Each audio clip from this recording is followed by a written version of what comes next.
In Surah Al-Ankabut chapter 29 verses 2 to 4, Allah subhanahu wa ta'ala mentions, أحسب الناس أن يتركوا أن يقولوا آمنا وهم لا يفتنون ولقد فتنا الذين من قبلهم فليعلمن الله الذين صدقوا وليعلمن الكاذبين أم حسب الذين يعملون السيئات أن يسبقونا ساء ما يحكمون. Do people think that they will be left alone because they say we believe and will not be tested? Do people think that just because they say La ilaha illallah they will not be tested? And we indeed tested those before them, and Allah will certainly make it known the truth of those who are true, and will certainly make it known the falsehood of those who are liars. So with these tests, Allah subhanahu wa ta'ala will expose the truthful and He will expose the liars. Who are those who say La ilaha illallah and implement La ilaha illallah, and who are those who say La ilaha illallah yet do not implement La ilaha illallah? Internally they are worshipping another God. They might be saying La ilaha illallah, but their allegiance, their obedience is to something else. Whether it is their own desires and whims, or a system, or a setup, or a prophet, or a saint, or whatsoever. The verse carries on to say, or think those who do evil deeds that they can outstrip us, that is, escape our punishment. Evil is that which they judge. So if people are under the delusion that they can cheat Allah subhanahu wa ta'ala by going on with their lives and saying that I will worship when I'm 60 years old, Allah subhanahu wa ta'ala says they plan and we plan, and Allah subhanahu wa ta'ala is the best of planners. So if you are trying to plot against Allah subhanahu wa ta'ala or cheat Allah subhanahu wa ta'ala, rest assured that your plan and ploy will fail. On a different context, Allah subhanahu wa ta'ala mentions also in Surah Dariyat chapter 51 verse 56, وَمَا خَلَقْتُ الْجِنَّ وَالْإِنسَ إِلَّا لِيَعْبُدُونَ. This is a clear statement from Allah subhanahu wa ta'ala, where He says, and we did not create the jinn and men except that they should worship Allah subhanahu wa ta'ala. This is now the purpose of our lives. Allah subhanahu wa ta'ala is making the most clearest of statements. وَمَا خَلَقْتُ الْجِنَّ وَالْإِنسَ إِلَّا لِيَعْبُدُونَ. We did not create the jinn and man except that they should worship Allah subhanahu wa ta'ala. And people might say, is this it? Is this your big purpose of life? Well, this is the truth. This is the word of God. This is the haqq from Allah subhanahu wa ta'ala. And the word that has been used over here is ibadah, which is loosely translated into English as worship. But ibadah is a word having a very deep and rich meaning. It is obedience to Allah subhanahu wa ta'ala. It is doing everything that is pleasing to Allah and staying away from everything that is displeasing to Allah. This is ibadah. Ibadah is not just praying on a prayer mat, although it is part of it. But this is not just ibadah, that if you just pray you'll be fine. No. Ibadah is a way of life. So Allah subhanahu wa ta'ala has created jinn and man for this very reason, for ibadah, for the worship of Allah subhanahu wa ta'ala. And the person who engages in this lifestyle of complete obedience to Allah and staying away from all the things that Allah subhanahu wa ta'ala dislikes, he is the successful one. And he gets success in the dunya and the akhirah. Because Allah subhanahu wa ta'ala mentions in Surah Ar-Ra'd chapter 13 verse 28, Allah bi zikrillahi tatmainul qulub, that verily the hearts will only find rest and satisfaction in the remembrance of Allah. Nothing else on the face of this earth will give you rest and satisfaction in its purest form. The rest and satisfaction that your heart and your soul and your mind is looking for is only in the zikr of Allah. But this material lifestyle gives us a different impression altogether. Everything that we see in this dunya, all of these temporary pleasures, they are but a mere illusion. Be it drugs, people take drugs to get a high, to feel good. People engage in luxuries to feel good, to get a high. People go to parties, to clubs. People engage in various activities that may be displeasing to Allah subhanahu wa ta'ala, but they get a high out of it. any sorts of comforts or our own worldly desires, where we seem to think that we get a high out of it, Allah subhanahu wa ta'ala says these are all illusions.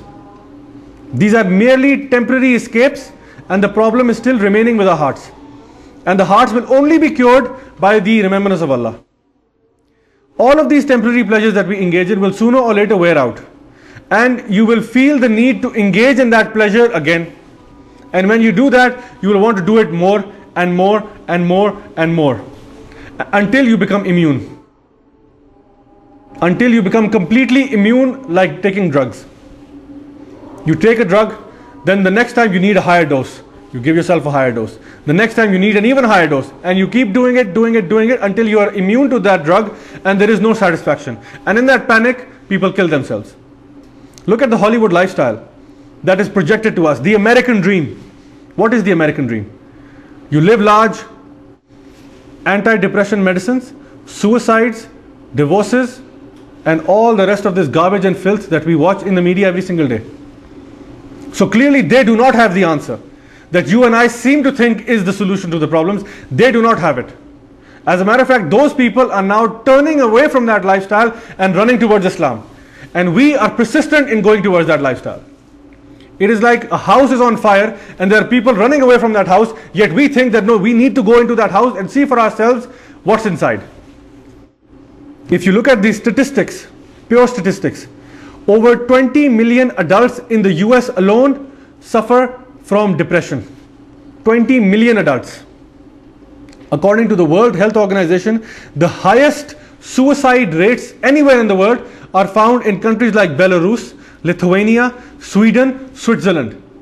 Apparently these are places where we would love to go and spend the rest of our lives. Oh, what a beautiful country. They have great view, they have fruits, they have orchards, they have beautiful roads and parks and sceneries, and they have the best of everything. They have beautiful shopping malls and all that money can buy. They have designer wear, they have the greatest fashion outlets and all the rest of it. Yet the highest suicide rates, according to the World Health Organization, are found in these countries.